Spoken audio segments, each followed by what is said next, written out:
ओमज्ञानतिमिरान्धस्य ज्ञानाञ्जनशलाकया चक्षुरुन्मिलितं येन तस्मै श्रीगुरवे नमः। नमः ॐ विष्णुपदाय कृष्णपृष्ठाय भूतले श्रीमते भक्तिवेदान्तस्वामिनिति नामिने। नमस्ते सारस्वते देवे गौरवाणी प्रचारिणे निर्विशेषशून्यवादी पाश्चात्यदेशतारिणे। वाञ्छाकल्पतरुभ्यश्च कृपासिन्धुभ्य एव च पतितानां पावनेभ्यो वैष्णवेभ्यो नमो नमः। जय श्री कृष्ण चैतन्य प्रभु नित्यानंद श्री अद्वैत गदाधर शिवासदि गौरभक्तवृंद। हरे कृष्णा कृष्णा कृष्णा हरे हरे, हरे राम राम राम हरे हरे। हरे कृष्णा। तो हम स्वागत करते हैं हमारे दर्शकों का इस series of Holi places of India में। भारत के जो भी धाम है, तीर्थ है, उनकी ये सीरीज़ है। इस सीरीज़ में इस बार हम चर्चा करेंगे नासिक पंचवटी धाम की, जो गोदावरी के तट पर विराजमान है और अनंत काल से ये तीर्थ स्थान रहा है, एक विशेष धाम रहा है और कुंभ मेला का स्थान रहा है। तो इस पंचवटी नासिक धाम गोदावरी के तट पे आप सबका स्वागत है। तो हम देखते हैं कि भारत में अनादिकाल से अनेक प्रकार के धाम है, इसके लिए इसको धर्म भूमि कहा गया, यज्ञ भूमि कहा गया है।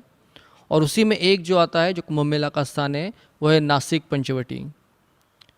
तो देखते हैं हम कि ये धाम कोई केवल रामायण काल से नहीं है, अनादिकाल से इस धाम की प्रतिष्ठापना यहाँ पे हुई है।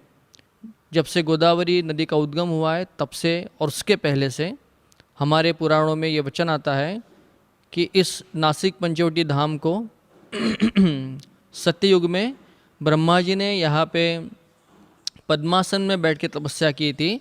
इसके लिए पद्मनगर नाम से जाना जाता था। जब त्रेता युग आया, प्रभु श्री राम का युग आया, उस समय जनक महाराज ने यहाँ पे 10 अश्वमेध यज्ञ किए थे और कई सारे यज्ञ और धर्म का कार्य किया था। इसीलिए इस स्थान का नाम जनस्थान हुआ था। जब प्रभु श्री राम ने रावण का वध किया था और उस समय उसके जो 3 विशेष शक्तिशाली राक्षस यहाँ पे रहते थे, खर, दूषण और त्रिशिर, इसके वजह से इस स्थान का नाम त्रिकंटक भी हुआ। और कलयुग में जहाँ पे प्रभु श्री राम ने और लक्ष्मण जी ने शूर्पणखा की नासिका का छेदन किया, इसके लिए इसका नाम नासिक भी हुआ। तो 4 अलग अलग युगों में इस धाम को 4 अलग अलग नाम से जाना जाता था: पद्मनगर, जनस्थान, त्रिकंटक और नासिक। तो ये पवित्र गोदावरी नदी हम शास्त्रों में पढ़ते हैं, गंगे च यमुने चैव गोदावरी सरस्वती।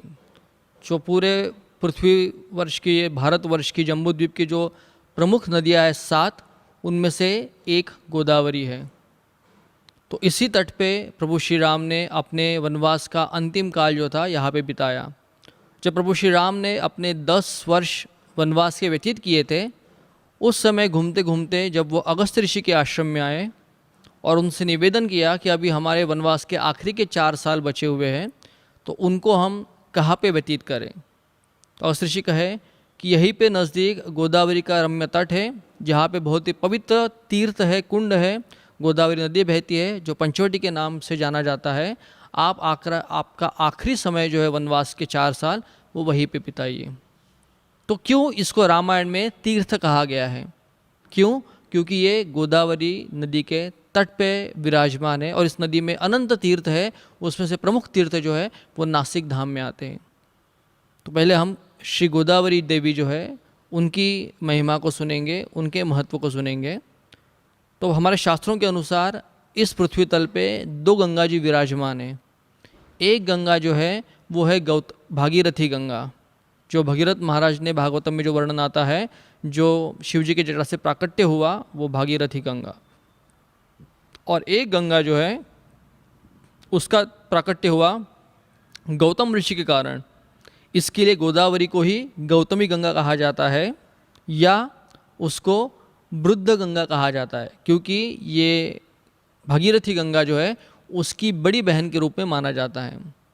तो कथा इस प्रकार से आती है। सतयुग में यहीं पे नज़दीक ब्रह्मगिरी पे गौतम ऋषि जो सप्तऋषियों में एक है, भगवान के महान भक्त हैं, उनका आश्रम था। और उनकी तपस्या, उनकी सेवा और उनकी पूजा इतनी उत्तम तरीके की थी, उनकी साधना इतनी अच्छी हुआ करती थी। उस समय पूरे भारतवर्ष में अकाल पड़ा था, वर्षा नहीं हो रही थी। और क्योंकि वर्षा नहीं हो रही थी तो अन्न का उपज नहीं हो रहा था। लेकिन गौतम ऋषि इतने सिद्ध महात्मा थे कि अपनी तपस्या के बलबूते, क्योंकि वो गृहस्थाश्रम में थे, तो उनका ये व्रत होता था कि जो भी अतिथि उनके घर पे आए उनको प्रसाद परोसे। तो उनके इस नियम को पूर्ण करने के लिए उनको ये सिद्धि प्राप्त हुई थी कि सुबह वो जो भी बीज बोएंगे, दोपहर तक वो धान बन जाता था, वो पक जाता था, और फिर उसी को तोड़ के वो अपने आश्रम में रहने वाले उनके जो शिष्य होते थे, ब्रह्मचारी होते थे, उनके जो संगी होते थे, कई सैकड़ों भक्तों को वो प्रसाद परोसते थे। और ये जो था, ये काफ़ी सारे ऋषि मुनि ने सुना था कि इनके पास ये सिद्धि है।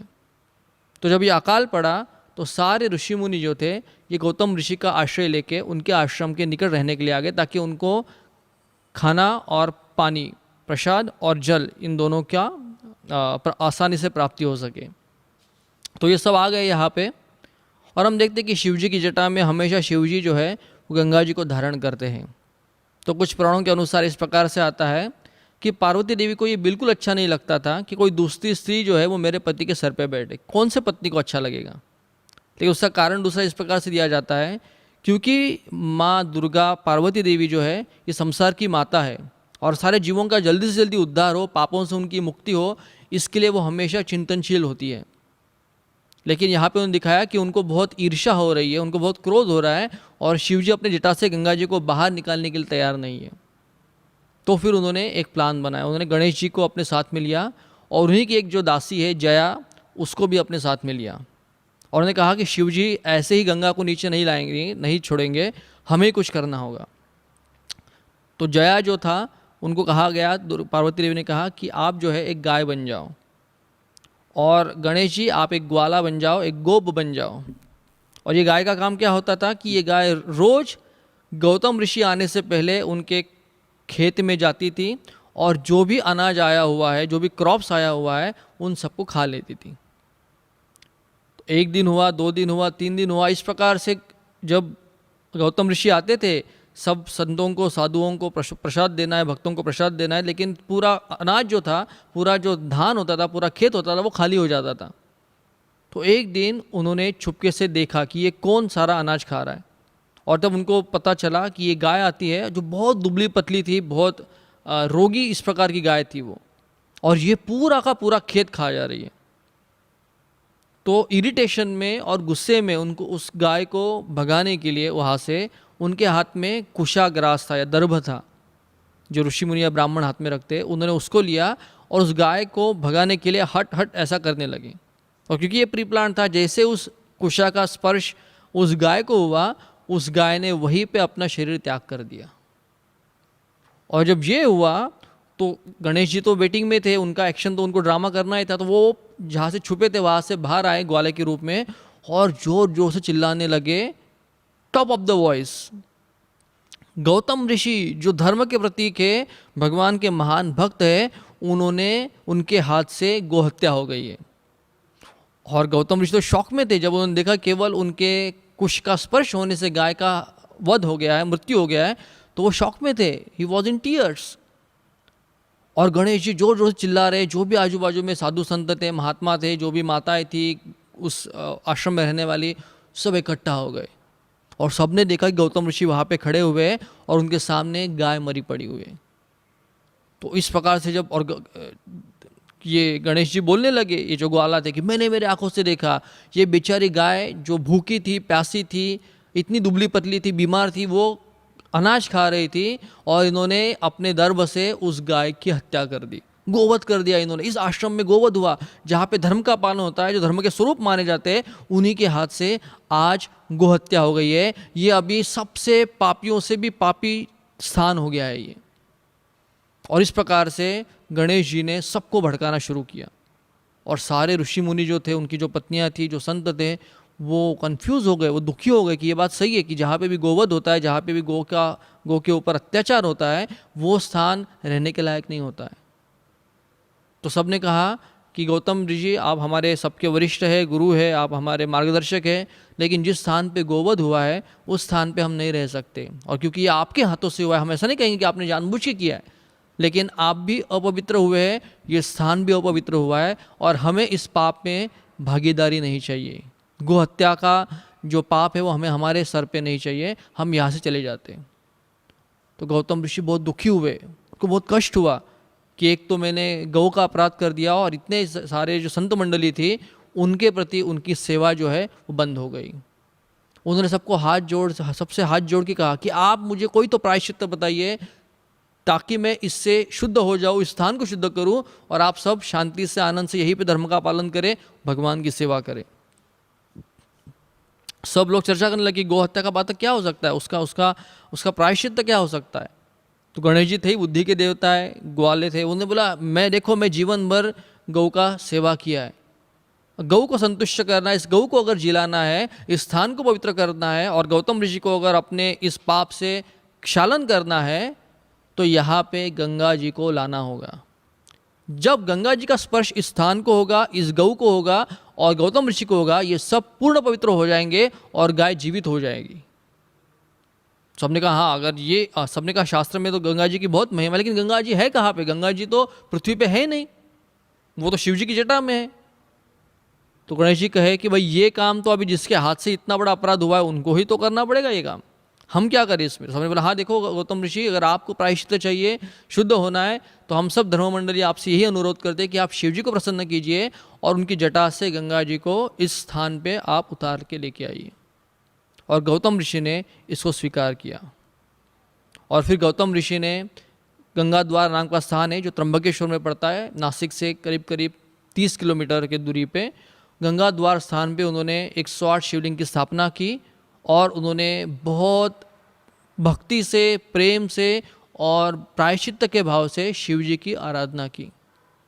और जब शिव जी प्रसन्न हुए, पार्वती देवी के साथ वहाँ पे प्रकट हुए, तो गौतम ऋषि ने उनके चरणों में निवेदन किया कि प्रभु मुझे मेरे लिए कुछ नहीं चाहिए, लेकिन ये जो गो हत्या मेरे से हुई, स्थान को जो मैंने अपवित्र किया है, जो धर्म का विरुद्ध कार्य मैंने किया, इतना बड़ा अपराध मेरे हाथ से हुआ है, आप कृपया इस गऊ को जिला दीजिए और इस स्थान को पवित्र कर दीजिए। तो ऐसा कुछ स्थानिक लोगों का कहना है कि गंगा जी तैयार नहीं थी। गंगा जी बोलेंगे अरे आप मेरा अवतरण यहाँ पे करा रहे हैं इस पाप के क्षालन के लिए। गौतम ऋषि जैसे महान जो गऊ का वध किए उसके लिए मुझे आप यहाँ पे बुला रहे, तो इतना पाप मैं कहाँ पे डालूंगी।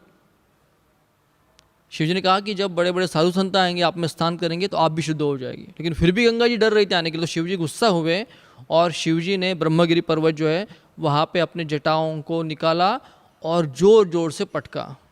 आज भी उस स्थान पे जाएंगे तो वहाँ पे जटा मंदिर है, और जटा मंदिर में अपने घुटनों के बल बैठे हुए शिव जी है, उनकी घुटनों के निशान है, और जो जटा है जो जमीन पे पटकी, पत्थरों पे पटकी है, उन पत्थरों के ऊपर उस जटा के निशान है। और फिर वहाँ से गोदावरी का अवतरण हुआ। और जब उस स्थान से गोदावरी बही जैसे निकली तो वो पाताल लोक में चली गई। और उसके बाद में फिर भगवान श्री विष्णु जो है उस गंगा के जल को पृथ्वी पर लाने के लिए अपने चक्र को चलाए, और वहाँ से फिर से गोदावरी जो है वो पृथ्वी पे बहने लगी। इसके लिए उस स्थान का नाम हुआ चक्र तीर्थ, जो त्र्यंबक से 9 किलोमीटर 10 किलोमीटर दूर पड़ता है। उसी समय गौतम ऋषि ने, जो गोदावरी अदृश्य हो गई थी पाताल लोक में, अपने कुश से एक कुंड बनाया, और जो पाताल लोक में जो गंगा थी उसका आह्वान करके उन्होंने उसको पृथ्वी पे लाया। और जैसे वो आई और जैसे ही उस जल का गऊ को स्पर्श हुआ, गंगा जल का, वो गऊ जीवित हो गई। जो मरी हुई गाय थी वो जीवित हो गई। और इसीलिए गंगा जी का नाम यहाँ पे हुआ गोदावरी, जो गाय को जीवन देती है, गऊ को जीवन देती है, गोदावरी। और जब उस कुश के कुंड में, जिसको आज का नाम कुशावर्त कुंड है, जब उसमें गौतम ऋषि ने स्नान किया तो वो भी पूर्ण शुद्ध हो गए और पवित्र हो गए। उनकी ये भक्ति, उनकी ये नम्रता और उनका ये प्रामाणिकता देखते हुए ब्रह्मा, विष्णु और महेश तीनों वहाँ पे प्रकट हुए। क्यों? क्योंकि गौतम ऋषि का कोई अपराध नहीं था, गौतम ऋषि का कोई दोष नहीं था। जब उनके ऊपर ये लांछन लगाया गया कि आपने गौ का हत्या किया, गौ का वध किया, तो वो अपना जस्टिफाई कर सकते थे वो कहते थे कि आप मेरे ऊपर झूठा लांछन लगा रहे हैं, मैं आपकी सेवा के लिए खेत को जोतता हूँ और मैं उसको मारा नहीं, केवल मैंने उसको भगाने के लिए उस गाय को मैंने अपने दर्भ का जो जूड़ा होता है उससे स्पर्श किया, वो मर गई, इसमें मेरा कोई दोष नहीं। ही कुड हैव आर्ग्यूड, वो आर्ग्यूमेंट कर सकते थे, वो डिबेट कर सकते थे उसके ऊपर, बहुत विद्वान थे और प्रूव कर सकते थे कि मैं इसकी हत्या नहीं की, ये पाप मेरा नहीं है। लेकिन सारे संत समाज का जो वर्डिक्ट था, जो उनका कंक्लूजन था, अनुमान था, उन्होंने उसको स्वीकार किया और इस प्रकार से दीनता से उन्होंने सेवा के लिए इस लांछन को अपने सर पे लिया। और इस दीनता के कारण, इस सेवा भाव के कारण त्रिमूर्ति है, ब्रह्मा विष्णु महेश, उनके सामने प्रकट हुए। उन्होंने कहा कि आपने जो भक्ति का प्रदर्शन किया है, आपने जो सेवा भाव और नम्रता का प्रदर्शन किया है, दीनता का प्रदर्शन किया है, उसके लिए आपको हम कुछ वरदान देना चाहते हैं, आपको जो चाहिए वो आप मांग लीजिए। तो उस समय गौतम ऋषि हाथ जोड़ के कहे कि हे भगवान, आप सारे साक्षात श्री कृष्ण के अवतार है, गुणावतार है, मैं आपसे कुछ नहीं चाहता।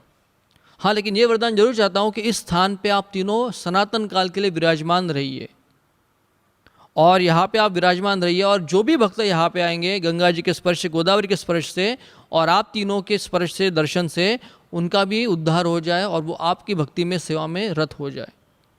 और इसीलिए त्र्यंबकेश्वर का जो ज्योतिर्लिंग है, वहाँ पे लिंग रूप में नहीं है शिव जी, लेकिन वहाँ पे 3 शिला है, ब्रह्मशिला, विष्णुशिला और महेशशिला, एक छोटे से गड्ढे में है वो, और वो वहाँ पे विराजमान हुए और उसी के नीचे से गोदावरी का जल बहता है और जो उनका सतत रूप से अभिषेक करता रहता है, उस शिवलिंग से जल गोदावरी का बाहर आता रहता है। और इसके लिए उस स्थान का नाम हुआ त्र्यंबकेश्वर। कुशावर्त, ब्रह्मगिरी और गंगा द्वार, और उसके 9 किलोमीटर दूर पड़ता है चक्रतीर्थ। तो इस प्रकार से गोदावरी का अवतरण हुआ। जब गोदावरी का अवतरण हुआ तो ब्रह्म पुराण के अनुसार शिवजी ने वरदान दिया है कि आपके हर पग पग में तीर्थ रहेंगे, आपके हर एक 25-25 फीट में मेरा निवास आपके सानिध्य में रहेगा। शिवजी ने वरदान दिया था। इसके लिए गोदावरी जो है, इसको नासिक को दक्षिण काशी भी कहा जाता है और गोदावरी को दक्षिण गंगा कहते हैं, क्योंकि ये शिवजी ने आशीर्वाद दिया था। और ये बात बिल्कुल सही है कि जब से गोदावरी का उद्गम हुआ है और वो राजमुंड्री में, आंध्र प्रदेश में, जब बे ऑफ बंगाल में वो समा जाती है, सप्त गोदावरी के रूप में, 7 धाराओं के रूप में, सप्त ऋषियों के लिए वो 7 धाराओं में जब समाहित होती है, तो ये इतनी बड़ी जो नदी का प्रवाह 1500 किलोमीटर से भी ज़्यादा है, हर पग पग में तीर्थ है और हर जगह जगह पे शिवजी वहाँ पे निवास करते हैं। और क्योंकि ये तीर्थ है और विशेष रूप से नासिक में गोदा दक्षिण वाहिनी, गोदावरी जो है वो दक्षिण दिशा में अपना रुख मोड़ लेती है। और क्योंकि दक्षिण दिशा जो है ये यमराज का स्थान होता है, यमराज की संयमनी नगरी जो है, यमलोक जो है वो दक्षिण दिशा पे है, तो ऐसा शास्त्रों का कहना है कि जो भी दक्षिण मुखी गोदावरी में अपने पूर्वजों के लिए, पितरों के लिए जो भी कार्य करता है, जो भी तर्पण या पिंडदान करता है, उनका पापों से उद्धार हो जाता है और उनको सद्गति प्राप्त होती है। गंगा जल के स्पर्श से उनको उद्धार भी, उनको मोक्ष भी प्राप्त हो जाता है। और जैसे गोदावरी नासिक में आती है तो कई सारे प्रमुख तीर्थ है, जैसे रामगया तीर्थ है, राम तीर्थ है, लक्ष्मण कुंड है, धनुष तीर्थ है, पंचगंगा तीर्थ है। ये सारे स्थान जो है वो पंचवटी में विराजमान है। और इसीलिए अगस्त्य ऋषि कहते हैं कि ये बहुत पवित्र तीर्थ स्थान है जहाँ पे है श्री राम, आपको निवास करना चाहिए। और इसकी 2 प्रमुख घटनाएं आती इस गोदावरी के तट पे, क्योंकि नासिक को हरिहर क्षेत्र भी कहते हैं, क्योंकि भगवान शिवजी जो है ये यहाँ पे कपालेश्वर के रूप में विराजमान है। तो इसकी भी कथा हमारे पुराणों में आती है।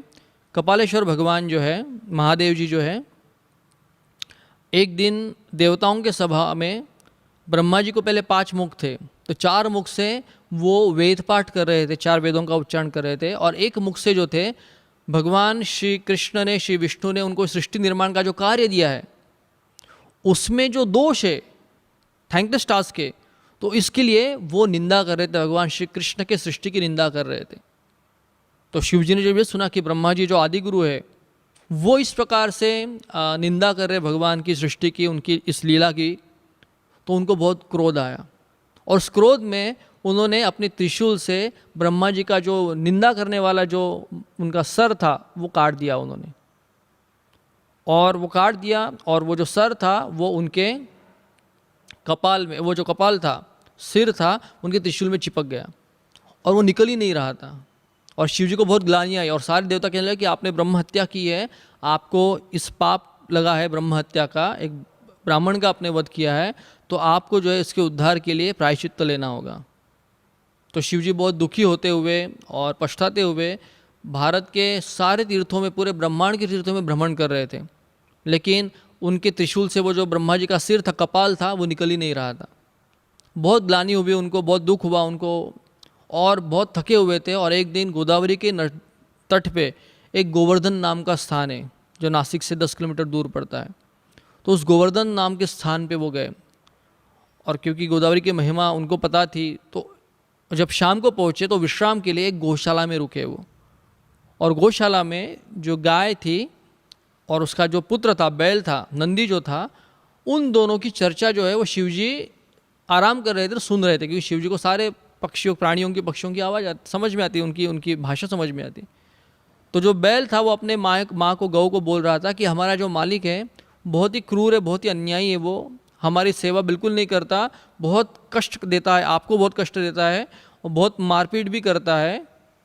और अगर कल सुबह फिर से वो आएगा और अगर मेरे नाक में वो रस्सी डालेगा तो मैं उसको ज़िंदा नहीं छोड़ूंगा, मुझसे सहन नहीं होगा तो मैं उसको मार दूंगा। तो गौ बोली कि अरे बेटा, वो तो एक ब्राह्मण है, भले वो क्रूर है लेकिन एक ब्राह्मण है, उसको हमें नहीं मारना चाहिए क्योंकि उससे आपको ब्रह्म हत्या का पातक लगेगा। तो बैल जो था वो बोला, हे माते, मुझे पता है एक स्थान इस गोदावरी के तट पे, वहाँ पे जाके अगर आप स्नान करते हो तो आपके सारे पातकों से आपको मुक्ति मिलती है, और अगर वो हमारे ऊपर अन्याय करेगा, अत्याचार करेगा, तब जाके मैं उसको मारूंगा, नहीं तो मैं उसके ऊपर प्रहार नहीं करूंगा। और ये शिवजी ने सुन लिया।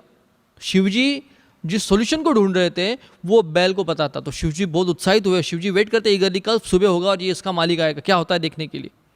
और दूसरे दिन सुबह वो मालिक आया अपने नौकरों के साथ और वो बैल को बहुत पीटने लगा, और पीटने के बाद उसके नाक में वो रस्सी डालने के लिए उसको और पीड़ा देने लगा। तो बैल से जब ये सहन नहीं हुआ तो बैल ने अपने सिंग से वो जो मालिक था उसका, उसको उड़ा दिया, जोर से उड़ा दिया, और उस प्रहार के कारण वो जो ब्राह्मण था वो मर गया। और जैसे ही हुआ तो जो सफ़ेद बैल था वो श्याम वर्ण का हो गया, वो कृष्ण वर्ण का हो गया, वो काला सा हो गया वो उस ब्रह्म हत्या के पातक से। और फिर वहीं से वो भागने लगा और शिवजी देख रहे थे, शिवजी भी उसके पीछे चलने लगे और भागते भागते भागते भागते वो पंचवटी में आया और राम घाट के यहाँ पे उस नमस्कार करके उस बैल ने राम घाट में कुली मार दी। और जैसे उसने राम घाट में, राम कुंड में उसने अपने आप को समाहित किया, उस जल में अवगाहन किया, स्नान किया, और जब बाहर निकला तो आकाश से देवी देवता विमान लेके आए। इस बैल को दिव्य शरीर प्राप्त हुआ था, वो शुभ्र हो गया था, उसका पातक नष्ट हो गया था, उसको उन्होंने उस विमान पे बिठाया, उसकी आरती उतारी और कीर्तन करते हुए, गुणगान करते हुए उसको स्वर्गलोक लेके गए। तो शिवजी बहुत संतुष्ट हुए। शिवजी ने, वाह, मुझे पता ही नहीं था इतनी महिमा इस जल की है। और फिर शिवजी भी अपने त्रिशूल के साथ, उस कपाल के साथ ब्रह्मा जी के उस तीर्थ में, राम कुंड में उन्होंने अवगाहन किया, स्नान किया। जैसे उन्होंने डुबकी लगाई, एक दो, जैसे तीसरी डुबकी लगाई उन्होंने, उनके त्रिशूल पे जो ब्रह्मा जी का सिर था, कपाल था, वो अदृश्य हो गया। और जो उनके मन में ग्लानि थी, जो दुख था, पाप का जो बोझा था, वो पूरा नष्ट हो गया, पूर्ण पवित्र शुद्ध हो गए और प्रभु श्री राम का नाम लेते हुए वो बाहर निकले। और जब बाहर निकल के देखा तो ही वॉज एक्सपेक्टिंग कि अगर एक बैल के लिए आप इतना सारा देवताओं के लोग करते तो मेरे लिए तो कुछ वीआईपी ट्रीटमेंट होगी। लेकिन जब बाहर आके देखा तो उनको रिसीव करने के लिए, वेलकम करने के लिए, ग्लोरीफाई करने के लिए कोई नहीं था, कोई विमान नहीं था, कोई देवता नहीं थे। और शिवजी को क्रोध आ गया। शिवजी बोले तो सरासर ना इंसाफी है, और उनके क्रोध से, गुस्से से सारी पृथ्वी कांपने लगी। और जब सारे देवताओं को समझ में आ गया शिवजी क्रोधित हुए तो सब हाथ जोड़े जोड़े उनके सामने आए, प्रणाम करके कहे कि शिवजी, हम आपका अपमान नहीं करना चाहते, हम क्यों नहीं आए इसका कारण आप समझ लीजिए। इसलिए कभी कभी रिलेशनशिप में हम देखते हैं कि अगर हम कारण समझ ले कुछ कार्य का तो फिर उतनी जो पीड़ा होती है हमें वो नहीं होती, वी अंडरस्टैंड थिंग्स बेटर। तो शिवजी ने कहा क्या कारण था, क्यों आप लोग नहीं आए? बोले हमें कोई एक साक्षी चाहिए, we want some eyewitness, इस स्थान का, इस पवित्र तीर्थ का महात्म्य बताने के लिए हमें एक साक्षी चाहिए जो सनातन काल के लिए सारे समाज को, सारे लोगों को, मनुष्यों को बताएगा कि आइए इस तीर्थ में स्नान कीजिए, आपके सारे पाप ताप सब नष्ट हो जाएंगे, शुद्ध होके आप भगवान श्री राम की सेवा कीजिए, भक्ति कीजिए। और इसीलिए आप यहीं पे निवास कीजिए और इस धाम का महात्म्य, इस तीर्थ का महात्म्य बताइए, ताकि लोग आपका एग्जाम्पल, आपका उदाहरण देखते हुए इस स्थान का, इस तीर्थ का आश्रय लेंगे। और तब से भगवान शिवजी जो है नासिक पंचवटी में कपालेश्वर महादेव के रूप में विराजमान हुए। और क्योंकि ये एक ऐसा मंदिर है जिसमें उनका जो वाहन नंदी यहाँ पे नहीं है, क्योंकि ये जो ज्ञान था पाप के क्षालन का वो उनको एक बैल से प्राप्त हुआ था, तो उस बैल को, नंदी को सम्मान देने के लिए उन्होंने इस स्थान पे उस बैल को अपना वाहन नहीं माना है। इसके लिए उनके सामने नंदी नहीं है, लेकिन उसको अपना शिक्षा गुरु मानते आदर का स्थान प्रदान किया है। और इसलिए इस कपालेश्वर महादेव मंदिर में शिवजी अकेले रहते हैं। तो ये हुआ हर क्षेत्र। उसी प्रकार से हरि क्षेत्र भी है। पुराणों में कथा आती है, एक बार गोलोक वृंदावन में राधा रानी ने भगवान का सखा सुदामा और वृंदा देवी इनको शाप दे दिया कि आप मनुष्य लोक में जाए, और सुदामा को शाप मिला कि तुम असुर बन जाओ। तो ये जो सुदाम था ये हमारे भागवत का नहीं है, गोलोक वृंदावन का। इसका जन्म हुआ जालंधर राक्षस, या हम कहेंगे शंखचूड़ राक्षस, इस रूप में इसका जन्म हुआ, इसका अवतार हुआ। और ये क्योंकि भगवान का पार्षद था, जैसे जय विजय की कथा में आता है, तो ये भी बहुत खूंखार असुर बन गया और त्रिलोकी के ऊपर विजय प्राप्त कर लिया उसने। और उसकी पत्नी बनी वृंदा देवी। तो ये भगवान की लीला है ये। तो ये जालंधर राक्षस जो था, इसने बहुत महान तपस्या की थी, तो इसको दो चीज़ें प्राप्त हुए थे। उसको ये वरदान प्राप्त हुआ था कि जब तक तुम्हारी पत्नी वृंदा तुम्हारे प्रति समर्पित है, तब तक तुम्हें सारा यश, दुनिया का सारा यश, ऐश्वर्य और विजय प्राप्त होगा। लेकिन अगर उसका सपोर्ट, उसकी शुद्धता का सपोर्ट, उसके प्रार्थनाओं का सपोर्ट अगर आप में नहीं रहेगा, तो आप हार जाओगे, आप मारे जाओगे। और वृंदा देवी इस प्रकार की सती स्त्री थी, ऐसी पतिव्रता पत्नी थी कि उनका पूरा तन मन धन जो था वो केवल उनके पति की सेवा के लिए था। और इस बल के ऊपर इसने त्रिलोकी को विजय प्राप्त किया था और सारे देवताओं को परास्त करके अपना दास बना के रखा था।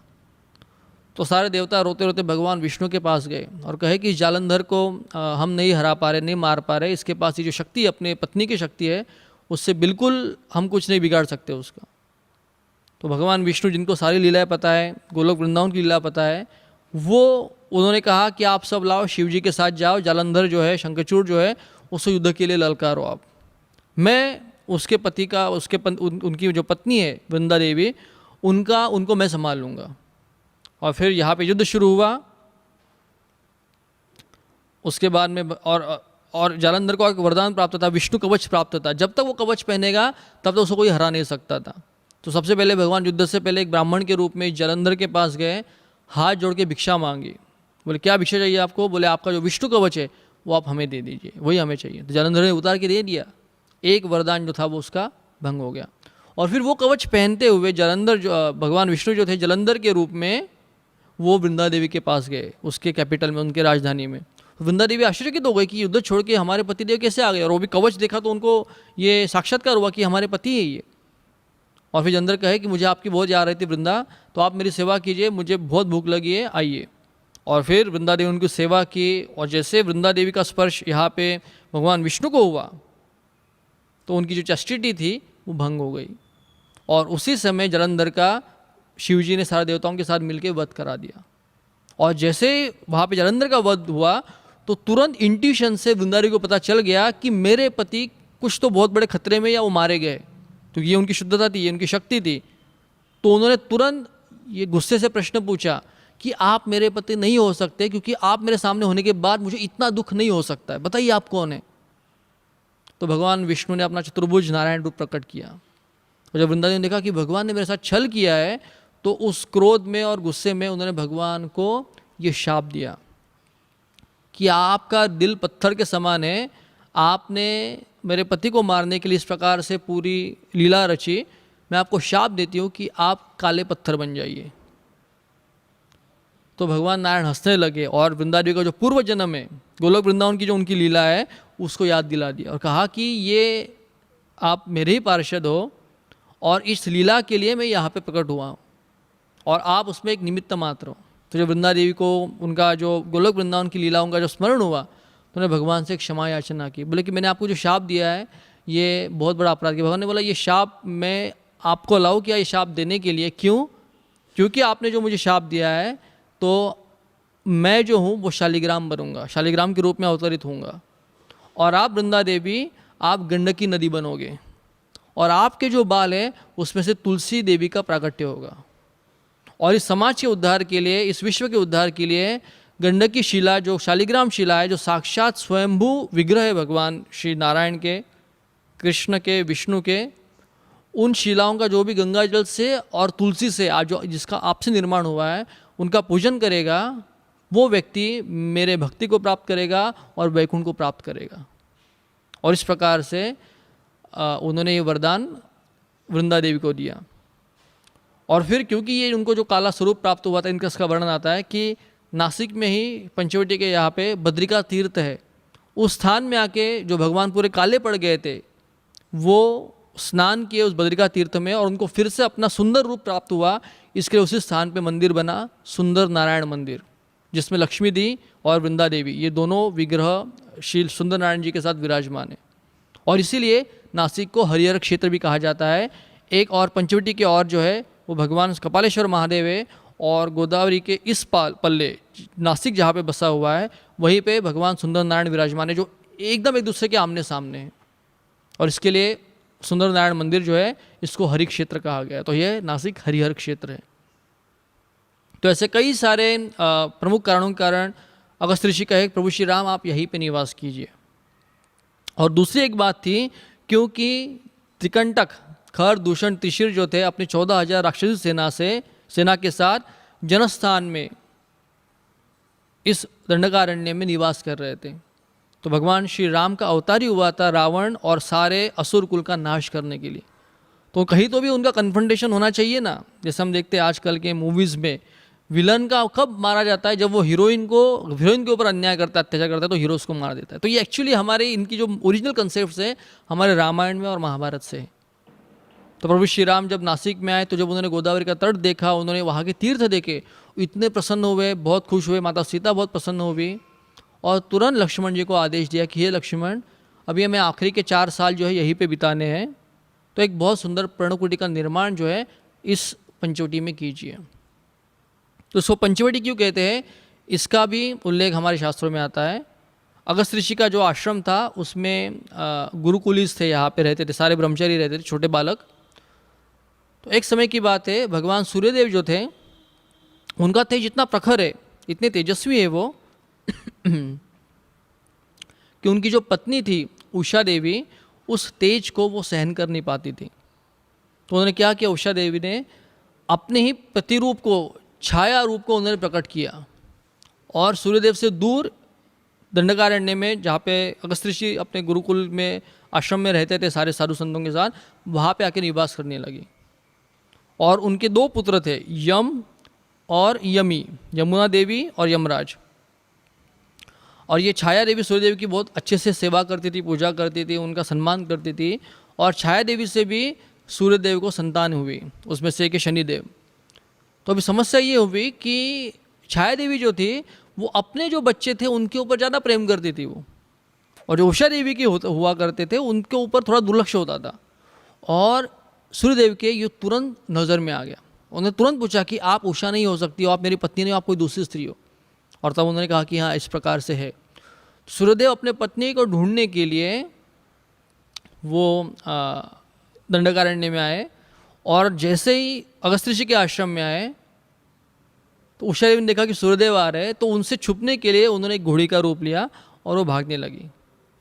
और जैसे सूर्यदेव ने देखा कि ये घोड़ी का रूप लेके भाग रही, तो उन्होंने घोड़े का रूप लिया, उसके पीछे भागने लगे। और ये वहाँ के जो 5 गुरुकुली थे वो छोटे ब्रह्मचारी थे, वो देख रहे थे और वो जोर जोर से हंसने लगे उनका इस प्रकार से व्यवहार देख के। और उषा देवी बहुत क्रोधित हो गई। उषा देवी ने कहा कि आप हमारे ऊपर हंसते हैं, आपको शाप देती हूँ, आप 5 जो है वटवृक्ष बन जाओ। और तभी से ये 5 गुरुकुली जो थे वो वट के वृक्ष के रूप में रह गए, 5 थे, इसके लिए उस स्थान का नाम हुआ पंचवटी। तो इस प्रकार से ये स्थान का नाम पंचवटी हुआ। और फिर जब प्रभु श्री राम यहाँ पे आए तो बहुत सुंदर पर्णकुटी का निर्माण लक्ष्मण जी ने प्रभु श्री राम के लिए यहीं पे किया। और फिर रामायण में जिस प्रकार से कथा आती है कि एक दिन शूर्पणखा जो थी वो प्रभु श्री राम को घूमते घूमते प्रभु श्री राम को देख लिया उसने। और प्रभु श्री राम जो थे वो इतने आकर्षक थे, इतने सुंदर थे, वो अतिशय सुंदर व्यक्तित्व थे, पुरुषोत्तम है वो, तो बहुत आकर्षित हो गई वो और अपना रूप बदल के प्रभु श्री राम के सामने गई और उनको प्रपोज कर लिया। उन्होंने कहा कि मैं रावण की छोटी बहन शूर्पणखा हूँ, ये पूरा दंडकारण्य जो है ये रक्षाबंधन के दिन मेरे भाई ने मुझे गिफ्ट के रूप में दिया है। और केवल इतना ही नहीं, लेकिन मेरा एक भाई है खर और दूषण और त्रिशीर और 14,000 सेनाओं के साथ, ये सब मेरे बॉडीगार्ड्स हैं और ये पूरा दंडक वन जो है वो मेरे आधिपत्य में। और आप इतने सुंदर हो, आप इतने युवा हो, तो आपको देखते हुए मुझे आपके प्रति बहुत प्रेम प्रकट हो रहा है मेरे हृदय में। तो चलो लेट्स गो, हम जाते हैं और घूमते हैं, विल गो टू हनीमून। प्रभु श्री राम क्योंकि मर्यादा पुरुषोत्तम है, अयोध्या से है, बहुत ही सिविलाइज्ड कल्चर्ड तरीके से, क्योंकि मर्यादा पुरुषोत्तम के रूप में ही वो अवतरित हुए हैं। उन्होंने कहा लक्ष्मण जी से, लक्ष्मण जी मैं बात नहीं करूँगा, आप बताओ मेरा परिचय इसको। तो लक्ष्मण ने कहा कि देखो देवी, आप बहुत बड़ी हो सकती है, लेकिन प्रभु श्री राम मेरे बड़े भाई है, दशरथ के पुत्र है, और क्योंकि उनकी सौतेली माँ ने उनको वनवास दे दिया पिता को साथ में लेते हुए 14 साल का, इसके लिए हम यहाँ पे आए, हमारे 10 साल हो गए, आखिरी समय हम यहाँ पे बिताना चाहते हैं। और मेरे जो भाई है ये शादीशुदा है, उनकी पत्नी सीता देवी यहीं पे है और उन्होंने एक पत्नी व्रत धारण किया है, इसके लिए वो आपकी इच्छा पूरी नहीं कर सकते। तो इसको बहुत क्रोध आ गया शूर्पणखा को।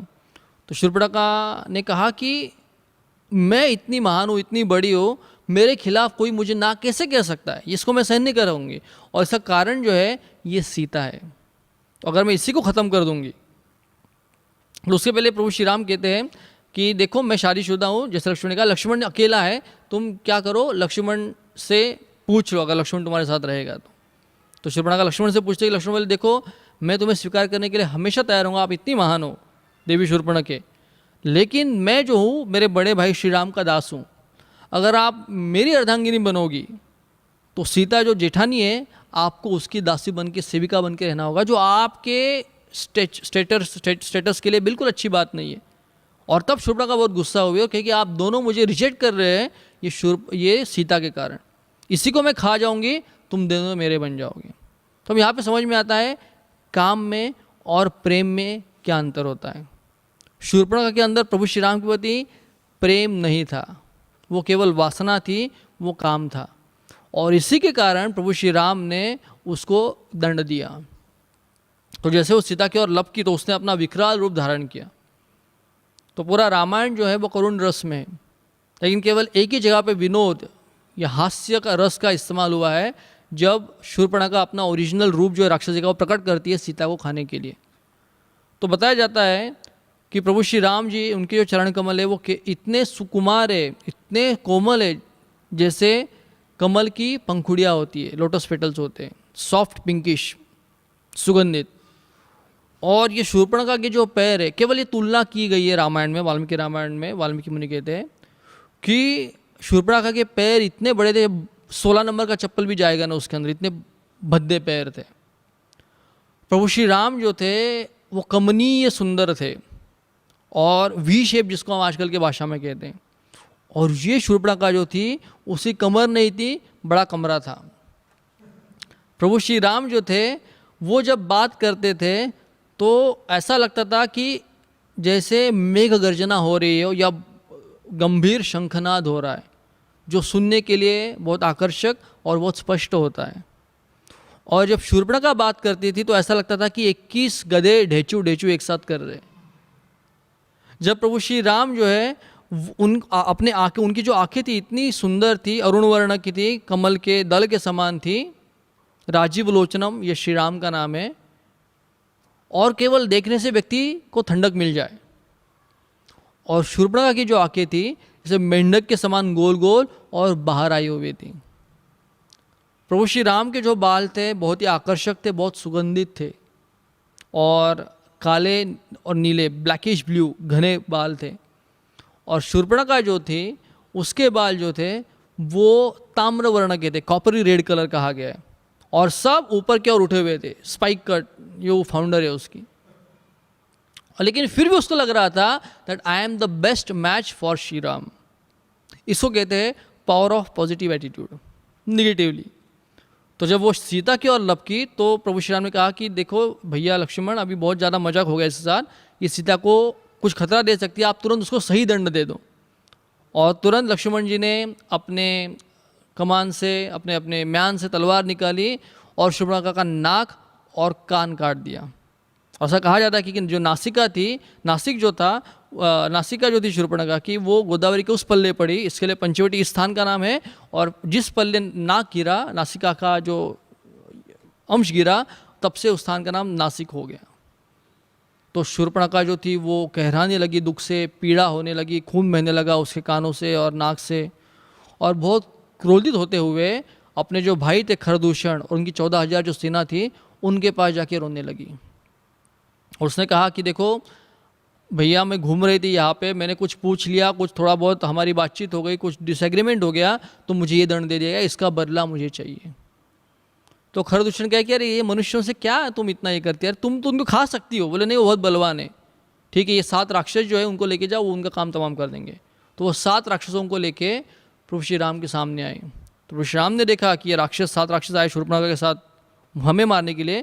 प्रभु श्री राम ने उनका काम तमाम कर दिया कुछ ही क्षणों में। शूर्पणखा बहुत डर गई वो, और रोते रोते फिर से खर के पास गई और रोते रोते बोले भैया, ये 7 राक्षसों का काम या इक्के दुक्के का काम नहीं है, तुम्हारी पूरी सेना के साथ, पूरे शक्ति के साथ, पूरे अस्त्र शस्त्रों के साथ तुम्हें अटैक करना चाहिए और राम और लक्ष्मण को ख़त्म करना चाहिए। और खर भी बहुत क्रोधित हो गया, और खर जो था अपनी पूरी 14,000 सेना जो थी, राक्षसी सेना थी, उनको आह्वान किया, तैयार हो जाओ, हमें अटैक करना है श्री राम के ऊपर। तो शास्त्रों में वर्णन आता है कि ये जो खरदूषण की जो सेना थी, ये बहुत ही स्पेशली ट्रेंड और हाईटेक सेना थी उस समय की। ये 14,000 की सेना ऐसी थी कि जो सारे देवताओं को पराजित करके इंद्र को भी अपने काबू में ला सकती थी। और उस पूरी सेना को लेते हुए इसने आक्रमण की तैयारी शुरू कर दी। और जैसे ये पूरा कोलाहल जंगल में होने लगा, प्रभु श्री राम ने कहा कि लक्ष्मण, तुम सीता को एक सही स्थान में सुरक्षित रखो, मैं जाके इन सारे असुरों का वध करता हूँ, राक्षसों का वध करता हूँ। और तब लक्ष्मण जी उनको सीता गुफा में लेके गए, सिंबॉलिक प्लेस है ये। और उस गुफा में, सीता गुफा में सीता जी को सुरक्षित रखा गया, लक्ष्मण जी ने पहरा दिया वहाँ पे। तो जब ये हो रहा था तो प्रभु श्री राम जब युद्ध के लिए निकले बाहर, तो खर और दूषण अपनी पूरी 14,000 की सेना के साथ उनके सामने आ गए। और जब उनके सामने आए तो जैसे प्रभु श्री राम की सुंदरता को देखा, तो खर दूषण के सारे राक्षस बोले रुको रुको रुको, युद्ध रोक दो, युद्ध रोक दो। सब बोले अरे रुको रुको, प्रहार नहीं करेंगे।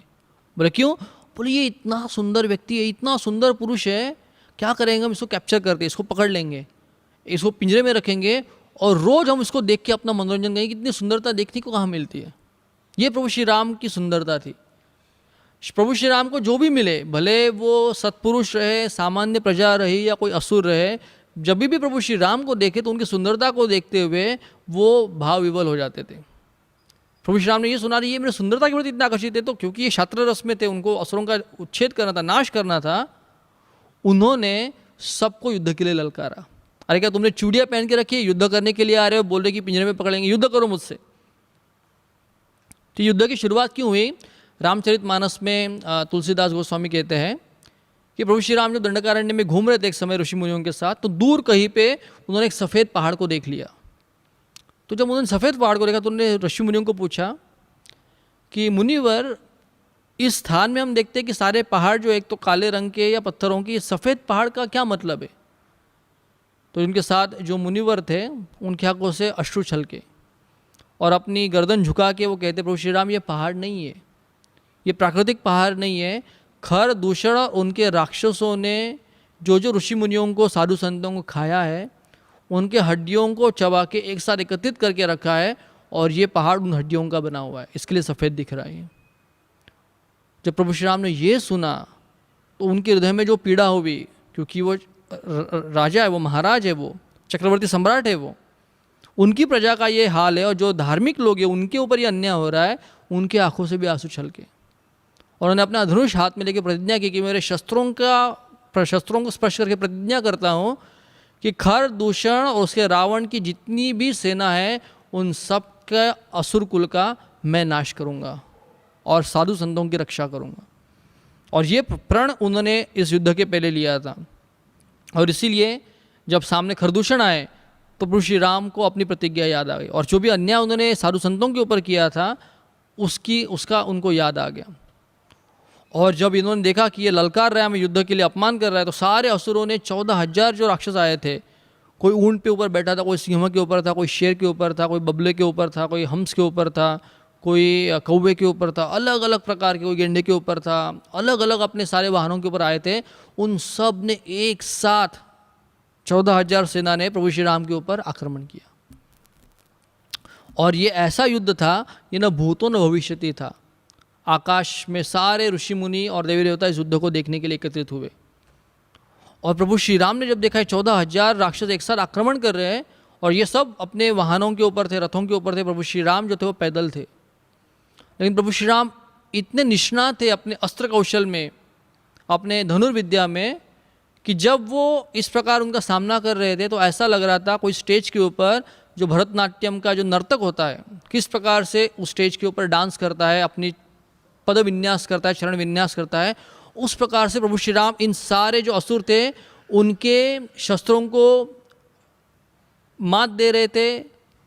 उनका जो लक्ष्य था वो प्रभु श्री राम को भेद नहीं पा रहे थे। इस प्रकार से प्रभु श्री राम घूम रहे थे, और साथ ही साथ अपने कमान से तीर निकालते हुए, धनुष के ऊपर चढ़ाते हुए आक्रमण करके राक्षसों का वध भी कर रहे थे।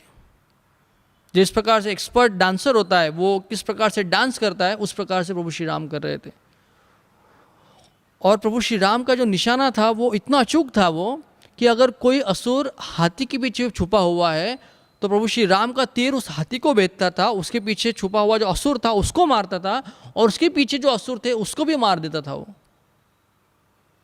और इस प्रकार से केवल एक मुहूर्त में, मतलब करीब करीब पौन घंटे में, प्रभु श्री राम ने अकेले ने ही 14,000 सेना का नाश उस स्थान पे कर दिया। और इसी स्थान से अधर्म का ह्रास, असुरों का उच्छाद और धर्म की स्थापना की शुरुआत, प्रभु श्री राम के अवतार का जो उद्देश्य था वो इसी स्थान से शुरू हुआ।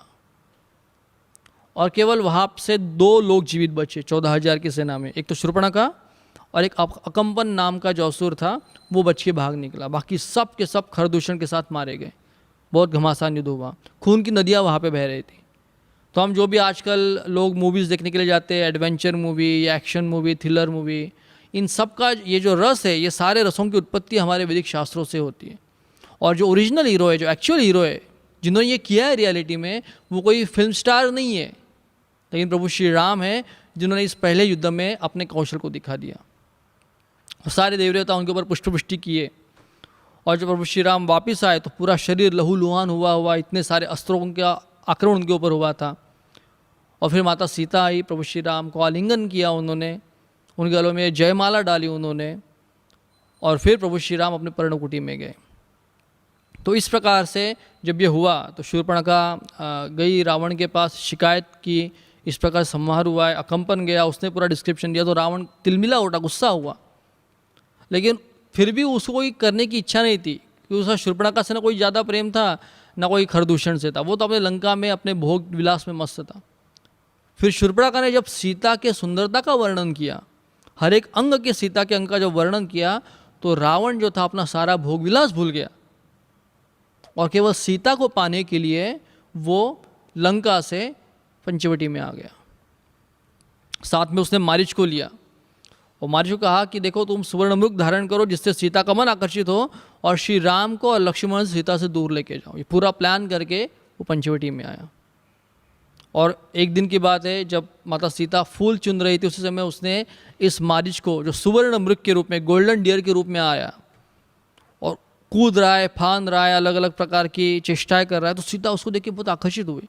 और अभी उनके आखिरी का 1-1.5 साल बचा है उनका, तो अब उसके बाद उनको अयोध्या ही जाना है। तो माता सीता ने प्रभु श्री राम से कहा कि हे प्रभु, कुछ भी हो हम अयोध्या जाएंगे तो इस सुवर्ण मृग को हम साथ में लेके जाएंगे, क्योंकि ये सुवर्ण मृग है, बहुत सुंदर, बहुत आकर्षक है। हम हमारे राजभवन का जो जू है, जो गार्डन है, बगीचा है, उसमें हम इस सुवर्ण मुख को रखेंगे। तो प्रभु श्री राम थोड़े डाउटफुल हो गए कि ये हो सकता है नहीं हो सकता है। तो वो लक्ष्मण को है कि लक्ष्मण, सीता जो है ये सुवर्ण मृग को चाहती है, तो मैं लेके आता हूँ उसको, तुम देखना यहाँ पे, क्योंकि अभी अभी इतना बड़ा युद्ध हुआ है तो सीता के ऊपर कुछ भी खतरा हो सकता है। लक्ष्मण जी कहते हैं कि प्रभु श्री राम, ये आप देख रहे हो सुवर्ण मृग, ये कोई जानवर नहीं है, ये असुर है। प्रभु श्री राम के ऐसे कैसे? बोले देखो प्रभु, जब ये जानवर, ये जो सुवर्ण मृग है, कहीं पे भी जब घूमता है तो बाकी के जितने भी हिरण होते हैं वो सब दूर भाग जाते हैं। हिरण तो छोड़ो, जो पक्षी और जो हिंस्र शॉपर है जैसे शेर और सिंह है, ये भी इसके आजू बाजू नहीं भटक रहे, पहली बात। और दूसरी बात, इतने साल, 14 साल हमने केवल जंगल में निकाले, इतने सारे जंगलों में हम घूमे, लेकिन ये ऐसा कोई मृग देखा नहीं है। निश्चित ही ये मारीच जिसको ये योग सिद्धि प्राप्त हुई है, तो ये कोई किस हिरण नहीं है। तो प्रभु श्री राम कहे कि देखो ये हिरण हो या नहीं मुझे पता नहीं, 14 साल में सीता ने मेरे से कुछ भी नहीं मांगा है। अगर उसकी इच्छा है तो मुझे जाना होगा और उसके लिए लाना होगा, और अगर ये असुर निकलता है तो मैं इसका वध कर दूंगा। लक्ष्मण, ठीक है प्रभु, आपकी जैसे आ गया, ठीक। आप एक काम करना लक्ष्मण, आप सीता को बिल्कुल अकेले मत छोड़ना, आप उनकी रक्षा करना यहाँ पे। जी प्रभु। प्रभु श्री राम निकले सुवर्णमुख को पकड़ने के लिए, और ये क्योंकि प्लान था रावण का, उस प्रकार से मारीच काम कर रहा था। प्रभु श्री राम जैसे भागते जाते थे, ऐसा लगता था कि अभी ये पकड़ में आ ही जाएगा। उसी समय ये ऐसी छलांग लगाता था और बहुत दूर चला जाता था, और ऐसे भगाते भगाते भगाते प्रभु श्री राम को बहुत दूर लेके गया वो। और जब प्रभु श्री राम को ये समझ में आ गया कि ये हिरण निश्चित रूप से नहीं है, ये कुछ तो माया जानता है, ये असुर है, तो उन्होंने अपने कमान से तीर निकाला और अपना रामबाण जो था जब चलाया, और जैसे वो मारीच को लगा, मारीच प्लान के अनुसार रावण ने उसको कहा था, राम के आवाज़ में जोर से चिल्लाया, हे लक्ष्मण, हे सीते, बचाओ मुझे। और जब इस प्रकार से यहाँ पे लक्ष्मण और माता सीता ने राम की आवाज़ सुनी जो मारीच की थी, तो माता सीता बहुत चिंतित हो गई, और ये बहुत दूर जंगल में ले गया था। ऐसा बताया जाता है नंदुर माध्यमेश्वर स्थान है, 40 किलोमीटर दूर है यहाँ से, वो उस स्थान पे मारीच मारा गया। तो जब प्रभु श्री राम को समझ आया कि एक बहुत बड़ा प्लान हो रहा है ये, तो उनको बहुत चिंता हुई सीता की सुरक्षा की, और वो जंगल से भागते भागते पर्णकुटी की ओर आने लगे। और जब सीता ने आवाज़ सुनी मारीच की, राम के आवाज़ में, तो बहुत चिंतित हो गई और रोने लगी। लक्ष्मण से कहा कि भैया लक्ष्मण, आप तुरंत जाइए और प्रभु श्री राम की सहायता कीजिए, वो जंगल में अकेले, निश्चित रूप से कोई खतरा उनके ऊपर मंडला रहा है। लक्ष्मण जी कहे कि माते आप चिंता मत कीजिए, सारे असुर देवता एक साथ आके भी युद्ध करे तो श्री राम का एक बाल भी वो बाका नहीं कर सकते। प्रभु श्री राम समर्थ है, और दूसरा उन्होंने मुझे आज्ञा दी है कि आपको अकेले न छोड़े। और तब माता सीता को बहुत गुस्सा आया, और प्रेम वशीभूत हो गया श्री राम के प्रति, उनकी चिंता के वशीभूत होते हुए वो लक्ष्मण को गलत गलत बातें कहने लगी। वो कहे कि लक्ष्मण, मुझे पता ही था तुम हमारे साथ क्यों, तुम्हारे नियत के ऊपर पहले से मुझे शंका थी, क्यों आप आए यहाँ पे अयोध्या से? क्योंकि आप यही चाहते हैं कि राम कहीं तो मर जाए, रास्ते काटा निकल जाए, और आप मेरे ऊपर बुरी नज़र डालें। मैं मर जाऊंगी लेकिन कभी भी आपको इस प्रकार की अनुमति नहीं दूंगी, और अगर आप नहीं गए तो मैं यहीं पे आत्महत्या कर लूँगी। और लक्ष्मण जी ने अब ये वचन सुने सीता के मुख से, तो उनकी आंखों से गरम गरम दुख के अश्रुधाराएं प्रवाहित होने लगी। लक्ष्मण जी जो है ये आदि गुरु है, उनका केवल एक ही काम था, जब वो निकले सुमित्रा ने उनको आदेश दिया था, तुम अयोध्या छोड़ नहीं रहे हो, जहाँ पे श्री राम जंगल में रहेंगे, सीताराम रहेंगे, वो तुम्हारे लिए अयोध्या है, और श्री राम तुम्हारे दशरथ है, और जानकी जी तुम्हारी सुमित्रा माता है, उनके चरण कमल कभी मत छोड़ना। ये आदेश उनकी माता सुमित्रा ने उनको दिए थे, और उसी ध्यान को लेते हुए अपनी नवविवाहिता पत्नी जो थी उनका त्याग करते हुए बस प्रभु श्री राम की सेवा के लिए, सीता की सेवा के लिए वो वनवास के लिए निकले थे, और 14 साल दिन रात इस प्रकार से वो सेवा दे रहे थे। और जब इस प्रकार से उनके ऊपर लांछन लगाया गया तो दुख की अश्रुधारा उनके नयनों से बह चली। और इसीलिए नासिक में एक स्थान है तपोवन, जहाँ पे शूर्पणखा का नाक काटा गया था, उस स्थान में लक्ष्मण जी का मंदिर है। केवल लक्ष्मण जी वहाँ पे है, क्योंकि 14 साल लक्ष्मण जी ने केवल सेवा की, बताया जाता है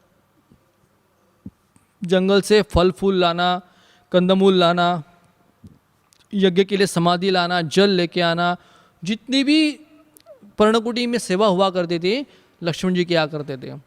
और रात में गार्डिंग करना सीताराम का, उनकी रक्षा करना, ये हर सेवा जो थे लक्ष्मण जी दिन रात कर रहे थे। और इसके लिए वो आदि गुरु है और अकेले रहे वो।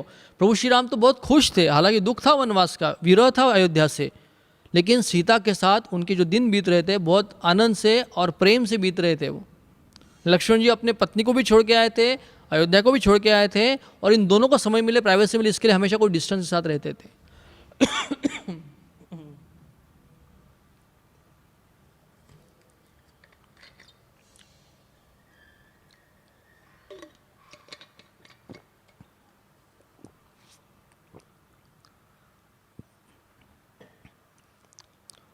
और इसके लिए लक्ष्मण जी का सम्मान होना चाहिए। इसके लिए केवल लक्ष्मण जी इस तपोवन के मंदिर में अकेले, लक्ष्मण मंदिर में। आदि गुरु हमें सिखाते हैं, गुरु हमें सिखाते हैं किस प्रकार से व्यक्ति को सेवा करनी चाहिए। तो जब इस प्रकार से माता सीता के वचन सुने तो रोते रोते वो जंगल की ओर निकल पड़े। और उसी समय रावण वहाँ पे उपस्थित हुआ, और रावण एक सन्यासी के रूप में आया और ओम भगवत भिक्षान लेही करके सीता पर्णकुटी के सामने उपस्थित हुआ। जैसे सीता ने देखा कि कोई साधु सन्यासी आए तो तुरंत अपने कुटी से बाहर निकले, उनके चरणों में प्रणाम किया। और साधु ने उनको परिचय पूछा तो उन्होंने अपना पूरा सविस्तर परिचय बताया कि मैं जनक की कन्या हूँ, प्रभु श्री राम की पत्नी हूँ, और पूरा अपना वृत्तांत निवेदन किया पूर्ण विश्वास के साथ। और फिर रावण को पूछा, सीता ने जब पूछा साधु महात्मा आप कहाँ से, कौन से आश्रम से पधारे, तो रावण जोर जोर से हंसने लगा। और रावण कहा कि भाई हम कोई साधु महात्मा नहीं है, हम तो लंकेश लंकापति रावण है। और सीता के सुंदरता का वो वर्णन करने लगा। जब सीता ने ये सुना तो सीता बहुत काँप गई। और फिर रावण ने कहा कि तुम मेरी पटरानी बनो, तुम्हें ये राम मनुष्य क्या सुख दे सकता है, वो तो वनवासी, मैं तुम्हें देवताओं से भी बड़ा ऐश्वर्य और भोग तुम्हें प्रदान करूँगा। और जब सीता ने मना कर दिया तब रावण ने जबरदस्ती उनको घसीटते हुए अपने रथ पे बिठाया और वो लंका की ओर चल दिए। और जब ये हो रहा था उसी समय जंगल में श्री राम ने देखा लक्ष्मण जी रोते रोते आ रहे जंगल की ओर। तो बहुत चिंतित हो गए, बहुत परेशान हो गए। ऑलरेडी उनको चिंता थी कुछ तो बहुत बड़ा प्लान है। और फिर गुस्से से वो यहाँ पे लक्ष्मण को डांटने लगे, तुम क्यों आए जंगल में, मैंने तुमको कहा था कि आपको सीता को अकेली नहीं छोड़ना है। और लक्ष्मण जी ने जो अपने दुख में कहा कि मैं उनको नहीं छोड़ रहा था, उन्होंने मेरे चरित्र के ऊपर संशय लिया, लांछन लगाए और अपमानित करके भेजा। तो प्रभु श्री राम और गुस्सा हुए और श्री राम ने कहा कि अरे वो भावना के आवेग में स्त्री है, उन्होंने तुम्हें ऐसा कुछ बोल दिया तो तुमने क्यों मेरे आज्ञा का उल्लंघन किया। इसको कहते हैं सेवा भाव। जिस जेठानी के लिए, अपने बड़े भाई के पत्नी के लिए जो माता से भी ज़्यादा सम्मान देते थे, उनकी सेवा के लिए उन्होंने अपना पूरा जीवन अर्पित किया। उनसे ही उनके ऊपर, चरित्र के ऊपर संशय लिया गया, उनका अपमान किया गया। और जब प्रभु श्री राम के सामने आए, जिस भैया के लिए, जिस भ्राता के लिए, जिस बड़े भाई के लिए उन्होंने, वही उनके एकमात्र आश्रय थे, पिता थे, सब कुछ थे, उन्होंने उनकी कॉम्पिटेंस के ऊपर, उनकी इंटेलिजेंस के ऊपर सवाल उठाया कि तुम्हें इतनी भी बुद्धि नहीं है कि वो भावना के आवेग में इस प्रकार से कह रही है, तुमने क्यों स्वीकार किया, उसको क्यों छोड़ के आए तुम, ये दोष तुम्हारा है। लक्ष्मण ने रिवोल्ट नहीं किया, तुम दोनों मुझे गाली दे रहे हो, 14 साल में तुम्हारी सेवा कर रहा हो, एक पैसा नहीं मांगा, प्रॉपर्टी भी नहीं मांगने वालों में, और तुम दोनों पति पत्नी, तुम दोनों के प्रॉब्लम्स में आप मुझे क्यों मरवा रहे हो, नहीं रहना है मुझे यहाँ पे, जा रहा हूँ मैं अयोध्या वापस, भाड़ में जाए तुम्हारी सेवा। लक्ष्मण जी ने स्वीकार किया। उन्होंने देखा कि माता सीता ने जो उनको दुर्वचन कहे थे वो इंटेंशनली नहीं थे, सीता राम की चिंता के कारण, उनके प्रेम के कारण, उनकी पीड़ा के कारण वो आए हुए थे। और ये आज पे श्री राम जो उनका अपमान कर रहे हैं, उनको डांट रहे हैं, वो सीता की चिंता और प्रेम के कारण ये वचन आ रहे। और दोनों भागते भागते जब पर्णकुटी पहुँचे थे तो सीता का अपहरण यहीं से पंचवटी से रावण हो करा दिया था। और जब रावण जो था वो लंका की ओर जा रहा था, उसी समय जटायु जो थे वो एक पेड़ पे विश्राम कर रहे थे। और सीता जब राम नाम का रट लगा रही थी, लक्ष्मण को पुकार रही थी, रो रही थी, तो उनकी आवाज़ जटायु ने सुन ली। जब जटायु ने ऊपर देखा कि ये कोई राक्षस जो है वो सीता को हर के लेके जा रहा है, जबरदस्ती लेके जा रहा है रथ से, तो उन्होंने रावण को ललकारा। और रावण के साथ उनका जो भयंकर युद्ध हुआ, और उस युद्ध में उन्होंने रावण को बहुत परेशान किया। अब बूढ़े होने के बावजूद, एक पक्षी होने के बावजूद, निहत्थे होने के बावजूद रावण को भारी पड़ रहे थे। फिर रावण ने अपने दिव्य अस्त्र निकाल के उनके दोनों पर काट दिए और उनके शरीर का पिछला हिस्सा भी काट दिया, और लहू लुहान होते हुए वो पृथ्वी पे गिर पड़े। और वही स्थान हुआ टाकेद, सर्वतीर्थ टाकेद। और यहाँ से जब प्रभु श्री राम पंचवटी में सीता को खोज रहे थे तो कहीं पे नहीं मिली, पूरे आश्रम में खोजा, आजू बाजू के वनों में देखा, उपवनों में देखा, बगीचों में देखा, सीता कहीं भी नहीं थी। रोने लगे, विलाप करने लगे, और विलाप करते करते गोदावरी के तट पे आए, गोदावरी को प्रार्थना करते हुए पुकारने लगे कि आपने मेरे सीता को देखा क्या? आपने मेरे सीता को देखा क्या? सीता है क्या? पक्षियों को पूछने लगे, पेड़ों को पूछने लगे, वन्य पशुओं को पूछने लगे, रोते रोते मूर्छित हो जाते थे, हाथ जोड़ के पूछते थे कि मेरी पत्नी कहाँ पे, मेरी सीता कहाँ पे, आप बताइए। ये जो विरह प्रेम की शुरुआत हम चैतन्य चरितामृत में देखते हैं, कृष्ण लीला में देखते हैं, इसकी शुरुआत जो हुई थी वो रामलीला में नासिक पंचवटी में हुई थी। अपने भक्त के प्रति जो प्रेम है भगवान का, वो यहाँ पे उन्होंने प्रकट किया। और महाप्रभु की लीला में सीता का जो प्रभु के प्रति प्रेम है उसका आस्वादन जो है, राधा का जो श्री कृष्ण के प्रति प्रेम है उसका आस्वादन महाप्रभु ने जगन्नाथपुरी में किया।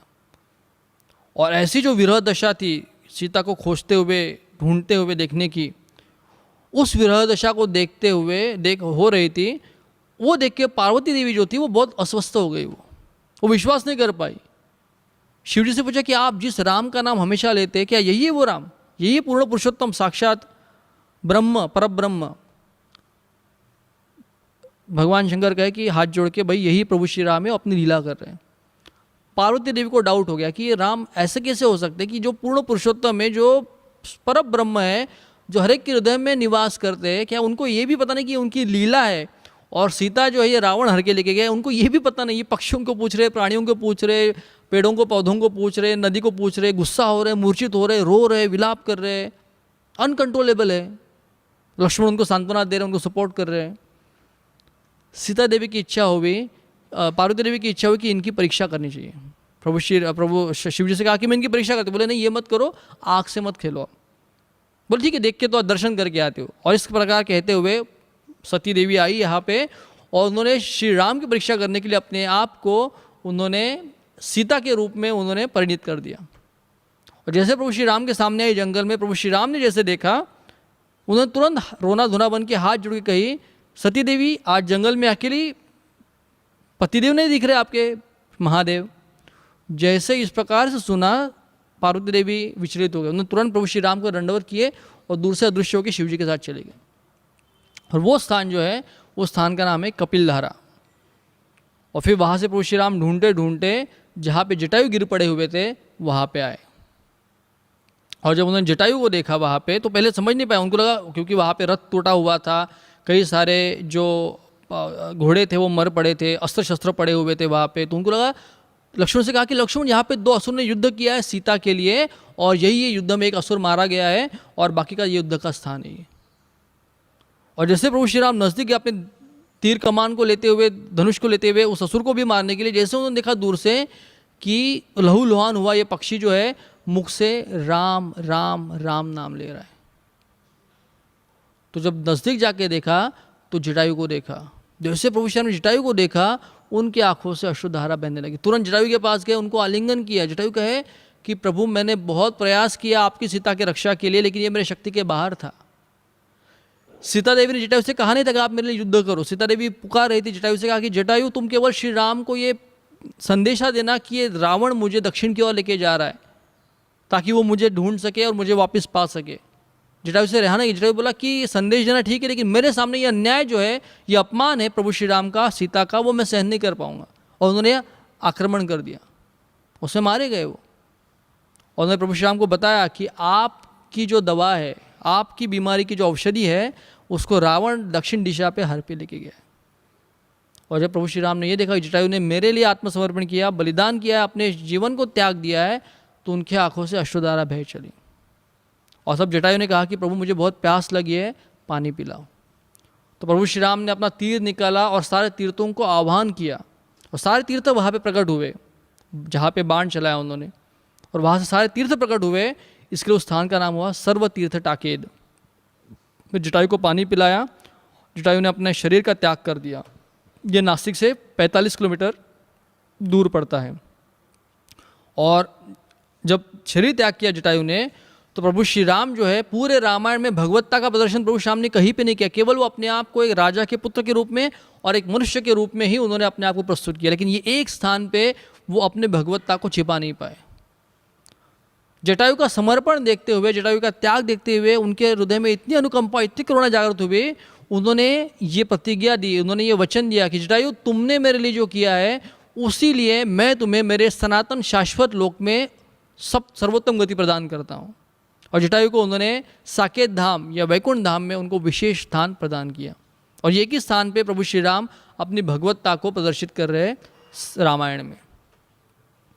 तो इस प्रकार से ये सारी लीला स्थली जो है ये नासिक पंचवटी में प्रभु श्री राम की लीलाएँ हुई है। और जहाँ पे प्रभु श्री राम की पर्णकुटी हुआ करती थी वहीं पे आज श्री कालाराम मंदिर विराजमान है, जो नासिक के प्रमुख मंदिर में एक माना जाता है।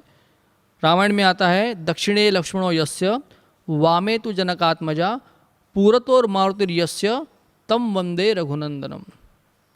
जिनके दक्षिण की ओर माता सीता है, दक्षिण की ओर लक्ष्मण जी है, दक्षिण वामे तु जनकात्मजा, और जिनके वाम भाग में जनकात्मजा जानकी देवी विराजमान है। पूरतोर मारुतिर्यस्य, और जो सामने मारुति भगवान हनुमान जी जो है वो हाथ जोड़े खड़े हुए। इन विग्रह की स्थापना 250 साल पहले यहाँ पे नासिक में की गई। मंदिर की स्थापना, विग्रह तो काफ़ी पुराने हैं लेकिन इस मंदिर की स्थापना 250 साल हुई। और ये बहुत विशेष विग्रह है जिसमें प्रभु श्री राम का एक हाथ जो है वो अपने छाती पे इस प्रकार से, और उनका जो दाया हाथ है वो अपने चरणों के ऊपर दिखा रहा है। जो मेरे चरणों का आश्रय लेता है उसकी मैं खुद रक्षा करता हूँ। सकृदेव प्रबन्नोयम तवास्मिन इति याचते अभयम तो सर्वदा तस्मै ददामि एतत् व्रतम मम। प्रभु श्री राम ने रामायण में एक वचन लिया है कि जो भी एक बार प्रामाणिक रूप से मेरे सामने आके ये कह दे एक बार कि प्रभु श्री राम आज से मैं आपका हूँ। जब कोई व्यक्ति इस प्रकार से मेरे सामने अपने भाव को प्रकट करता है सच्चे दिल से, भले वो व्यक्ति कितना भी पतित क्यों न हो, कितनी भी बुरी दिशा में क्यों न हो, मैं उसको स्वीकार करता हूँ। अभयम तु अभयम ददाति तस्मै, मैं उसको अभय प्रदान करता हूँ। व्रतम मम, और ये मेरा व्रत है, ये मेरा वचन है। ये व्रत भगवान श्री राम ने लिया है और इसी व्रत को सिग्निफाई करने के लिए कालाराम मंदिर के जो विग्रह है उनकी स्थापना यहाँ पे हुई है। और ये स्वयंभू विग्रह, हजारों साल से ये विग्रह यहीं पे रहे हैं। और इस प्रकार से गोदावरी के तट पे प्रभु श्री राम की अन्य लीला स्थली यहाँ पे विराजमान है। तो मैं आप सबको अनुरोध करता हूँ कि ये जो कुंभ मेला का स्थान है, जो अमृत कुंभ था, देवदानवों में जब युद्ध हो रहा था अमृत के लिए, और गरुड़देव जब ये कलश लेके जा रहे थे तो 4 स्थानों पे अमृत की बूंदें गिरी। उज्जैन में, हरिद्वार में, प्रयागराज में और नासिक में रामघाट में। तो जहाँ जहाँ पे भी अमृत की बूंदें गिरी वहाँ पे कुंभ मेला लगता है। तो हर 12 साल के बाद भी नासिक में कुंभ मेला होता है। लाखों करोड़ों साधु संत यहाँ पे आते, अनंत काल से यहाँ पे आ रहे। और उसी परंपरा को निभाते हुए श्रील प्रभुपाद वो खुद नासिक धाम में आए थे। इस्कॉन की स्थापना के बाद अपने शिष्यों के साथ नगर कीर्तन किया, धाम परिक्रमा की। उसके बाद में श्री अद्वैताचार्य ये भी जब उन्होंने तीर्थ यात्रा की थी तो नासिक में आए थे। अद्वैत प्रकाश में उसका उल्लेख आता है। नित्यानंद प्रभु भी दक्षिण के सारे तीर्थों में गए थे, उस समय वो नासिक में आए थे। और स्वयं श्री चैतन्य महाप्रभु जब दक्षिण भारत यात्रा में आए थे तो अपने रिटर्न जर्नी में जगन्नाथपुरी में जाते और वो नासिक में रुके। यहाँ पे उन्होंने रामघाट में स्नान किया और उसी के बाजू में एक छोटी सी टीला है, तो अपने गीले वस्त्रों को वहाँ पे सुखाया और उस समय वहाँ पे उन्होंने नाम जप किया। और उसके बाद में नगर कीर्तन किया और फिर वो त्र्यंबकेश्वर गए। वहाँ पे वो ब्रह्मगिरी पे चढ़े। ब्रह्मगिरी पे चढ़ पे गोदावरी का जो उगम स्थान है उसका दर्शन किए, कीर्तन किए। फिर त्र्यंबकेश्वर महादेव जो मंदिर है वहाँ पे आए, वहाँ पे उन्होंने कीर्तन किए और फिर वापस पुरी की ओर चल दिए। तो हम सब श्रील प्रभुपाद जी के जो अनुगत है, चैतन्य महाप्रभु के जो अनुगत है, गौड़ीय वैष्णव है, या जो भी सनातन धर्म को मानते, भगवान शंकर के जो उपासक है या जो भगवान राम के वैष्णव क्षेत्र प्रभु श्री राम यहाँ पे निवास करते हैं, तो जो भी व्यक्ति को अपनी भक्ति में प्रगति करनी है, ये सारे जो दिव्य महापुरुष है, भगवान के विशेष स्वरूप है, उनके आशीर्वाद को अगर हमें प्राप्त करना है और अपने आप को शुद्ध करते हुए एक शांति का और आनंद का अनुभव करना है, तो हम सबको नासिक धाम जो है तीर्थ क्षेत्र है उसका आश्रय लेना चाहिए। जय श्री राम, हरे Krishna. RG Media YouTube channel. Like, share, subscribe.